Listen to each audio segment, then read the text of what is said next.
Boites, te propongo iniciar esta ronda con este planteamiento. ¿De qué está hecho este conflicto? ¿Cuáles son los ingredientes a la mesa? Bueno, está, me parece, sostenido el conflicto por un agravio muy fuerte que se está haciendo a los trabajadores de la educación, de los niveles obligatorios. Y el agravio consiste en que, si bien todos los trabajadores estamos regidos por el artículo 123 y las leyes correspondientes generadas a partir de ese artículo, en el caso de los maestros se está planteando que exista una ley específica, distinta, un estado de excepción, y como todos los estados de excepción, o generalmente ocurre, es un estado de excepción que va en contra, claramente, de los maestros. Ninguno de los trabajadores al servicio del Estado está sujeto a una evaluación cada 4 años y a la amenaza de despido después de otros dos evaluaciones. Ninguno de los trabajadores al servicio del Estado está sujeto a que por una razón que ni siquiera se especifica, se le pueda iniciar un proceso de sanción. Ningún trabajador al servicio del Estado está sujeto a una ley que no está cubierta por el artículo 123. Y esta ley que se plantea del servicio profesional docente tiene esos atributos, vamos a decirlo así. Eso me parece que es un problema central del conflicto, centralísimo. Creo que el Congreso ha captado es la importancia de esta ley y por eso ha resuelto discutirlo de manera más pausada. Segundo, me parece que el conflicto está hecho también de que los maestros de la CENTE, que tienen 30 a 40 años de lucha por la autonomía sindical, y que han desarrollado en sus comunidades proyectos de educación que son importantes para ver de otra manera distinta a la burocratizada, centralista, la educación que tenemos, se sienten amenazados por un proyecto que claramente ven ellos que procede de la OCDE, procede de la OCDE. Sí, de la Organización para la Cooperación y el Desarrollo Económicos, de las organizaciones empresariales que están ahora pues con una agenda educativa muy agresiva y con una presión muy fuerte, y no procede, digamos, de las raíces sociales, fundamentales, humanistas, que todavía es el artículo 3º constitucional. Es un conflicto, por eso, que es un choque de trenes. Afortunadamente, me parece a mí que ha habido, me permito comentar algo que escuché como invitado que fui a la primera discusión que se dio entre senadores, diputados y la CENTE, me invitaron los compañeros de la CENTE, y vi ahí no solo esta discusión entre los partidos, que llevó buen tiempo, sino además una sensibilidad de algunos legisladores muy importantes. Quisiera destacar sobre todo la sensibilidad del senador Javier Corral, que planteó allí en la mesa, lo que pasa es que fue una mesa privada, no se quiso admitir a los medios, desgraciadamente, pero planteó la posibilidad de que se revisaran las leyes ya aprobadas. Dijo claramente, si ustedes presentan, además de estas argumentaciones, que me parece que por lo menos movieron de sus posiciones iniciales, un a articulado. Los legisladores, o sea, sí, el encuentro legisladores-CENTE, la discusión o diálogo, ¿sí crees que movió a algunos legisladores de su postura original? Así es. El caso de Corral. Por ejemplo, nada más, el caso de Corral, pero también del PRI. El PRI llegó ahí con la intención clarísima de ser una oficialía de partes. Es decir, vengan, díganos y nos vamos rápido porque tenemos que ir a cenar. Un poquito de la intención. Pero cuando empezaron a surgir los argumentos muy sólidos de la parte de la CENTE, la discusión se alargó y al final se hablaba de mesa de diálogo, se hablaba de mesa de negociación, que evidentemente no es lo que se había planteado desde la Secretaría de Gobernación, en el sentido de que ahí no se va a haber marcha atrás, se va a escuchar a los maestros, y no, ahí ya se planteó una dinámica de diálogo y de negociación. Y Javier Corral recordó lo que había pasado con la ley de víctimas, en donde dijo, bueno, hicimos una ley y luego nos dimos cuenta de que había ausencias notables en esta ley y la echamos para atrás e hicimos una nueva ley. Y no dijo que lo iban a hacer, dijo que estaban dispuestos a considerarlo. Y que era posible. Pues si se puede considerar, quiere decir que es posible, porque ya lo hicieron en otra ley. Hugo Boites, déjame, si te parece, Luis, escuchar a Marco Antonio Fernández. ¿Qué dice el director de investigación de México Evalúa con esta pregunta? ¿De qué está hecho todo esto? Bueno, sin duda alguna, lo que está al centro del debate es una reforma que trata de impulsar la calidad educativa. No sorprende en ese sentido estas manifestaciones, porque nosotros hemos observado en el pasado que este tipo de acciones disruptivas han sido efectivas para muchas acciones, para influir la política educativa tanto a nivel nacional como en los estados. ¿A qué me refiero? Entre 1992 y 2008, yo he documentado que hubo 9.100 marchas en el sector educativo. De esas, el 50%, 51% fueron llevadas por el sector magisterial. Y demuestro en los análisis que hice de esta base de datos cómo a través de estas marchas el sindicato ha logrado varias cosas. En primer lugar, mayores presupuestos educativos. En la distribución de gasto público de la Federación a los estados, yo demuestro que cada marcha aporta 17 pesos adicionales por alumno a esos estados que las llevan a cabo.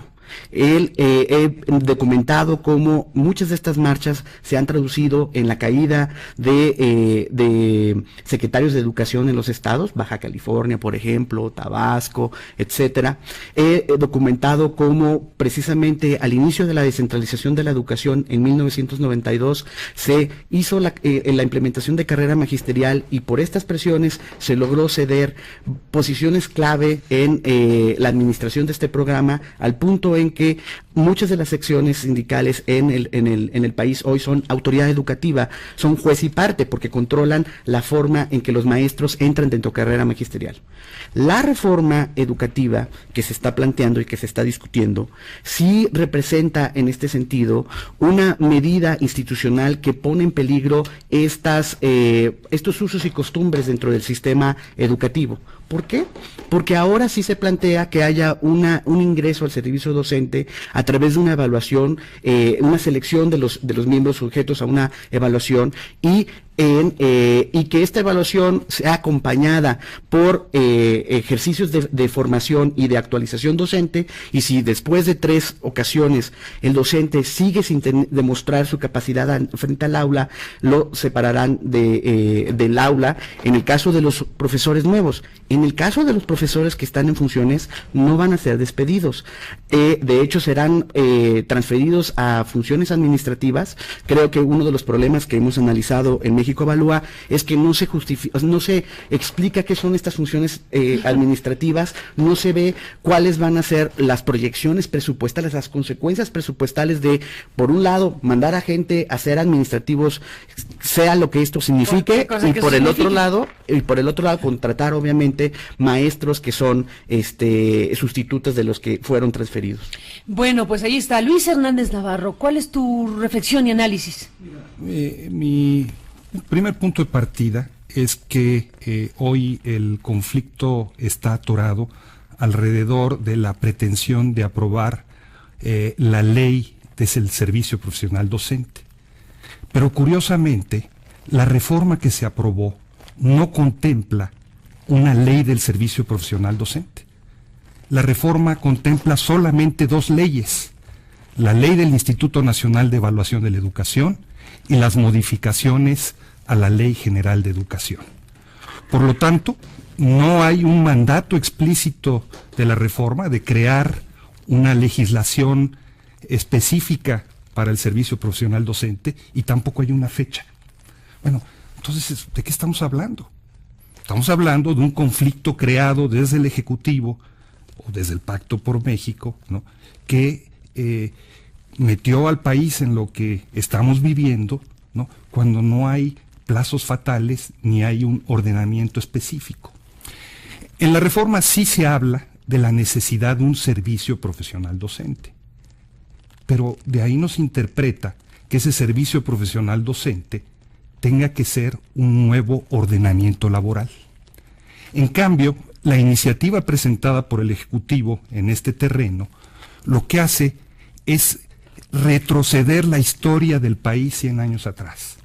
O sea, en los hechos está aboliendo el artículo 123 constitucional. Porque lo que define el servicio profesional docente, la iniciativa que presentaron, es lisa y llanamente la desaparición de la condición de trabajadores por parte de los maestros. Los maestros ya no van a ser trabajadores de la educación, sino que van a ser sujetos administrativos. Y señala explícitamente que esta legislación se va a aplicar de manera retroactiva en perjuicio de quienes laboran actualmente, en contra de lo que señala el artículo 14 constitucional. Señala explícitamente que los derechos adquiridos en la materia se derogan. Eso lo señala el transitorio segundo. Estamos entonces retrocediendo 100 años atrás en la legislación de este país, por lo menos 50, que es lo que tiene la Ley Federal de los Trabajadores al Servicio del Estado, ¿no? Se les está negando a los trabajadores de la educación la condición de ser trabajadores.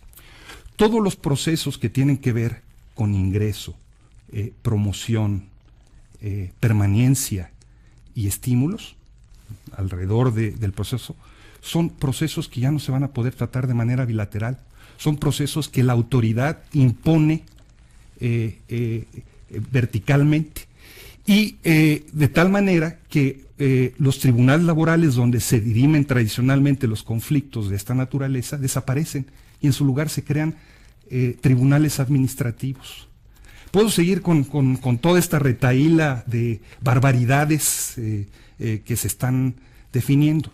Bueno, este es el origen, el corazón de este conflicto. Es decir, estamos hablando de que se quiere imponer una legislación que no fue mandatada por la reforma, ¿no?, para acabar con conquistas laborales de muchos años de los trabajadores de la educación y ponerlos en una situación de indefensión. De repente, ¿no?, más de 1 millón de trabajadores de la educación y de sus familias, ¿no?, van a verse afectados dramáticamente en su vida, ¿no?, por una decisión, ¿no?, de un señor que en la Secretaría de Educación, ¿no?, decidió que así se van a resolver los problemas de la calidad de la educación. Eso es una mentira. ¿Qué dice el director de Investigación México Evalúa, Marco Antonio Fernández? Yo, desde mi perspectiva, en el análisis que he hecho, difiero de algunos puntos que se han mencionado en la mesa.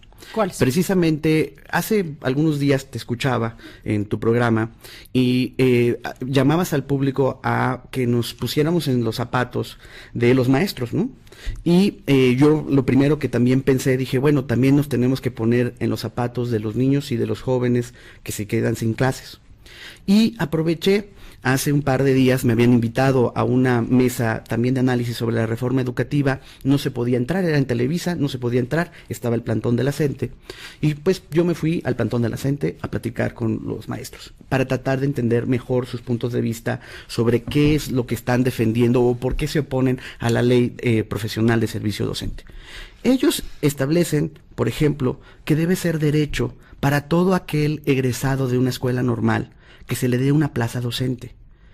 Perdónenme, pero para poder seleccionar a los mejores maestros, que son los que están al corazón de la calidad educativa, no se puede hacer de forma automática. Se tiene que seleccionar a los mejores. Y tuvimos un diálogo muy franco, respetuoso, ríspido pero respetuoso, y eso lo reconozco, y fue muy agradable y muy ilustrante, muy ilustrador este diálogo. No hace daño escuchar al otro. No, para nada. También decían, bueno, es que no es posible que nos quieran hacer una evaluación solo estandarizada. Yo le dije, en efecto, totalmente de acuerdo. O sea, la ley que se está proponiendo dice, la evaluación va a ser multidimensional. Oigan, pero no es lo mismo, me dijeron los profesores, no es lo mismo, usted no ha ido a la Sierra Oaxaqueña, no es lo mismo que Monterrey, no es lo mismo que Guadalajara. Tienen toda la razón. La propuesta del legislativa dice, se tendrá que hacer una evaluación multidimensional considerando los distintos factores socioeconómicos. Oiga, pero se tienen que además dar más presupuesto educativo. En uno de los artículos transitorios, las modificaciones a la Ley General de Educación establecen que se va a contemplar mayores presupuestos educativos.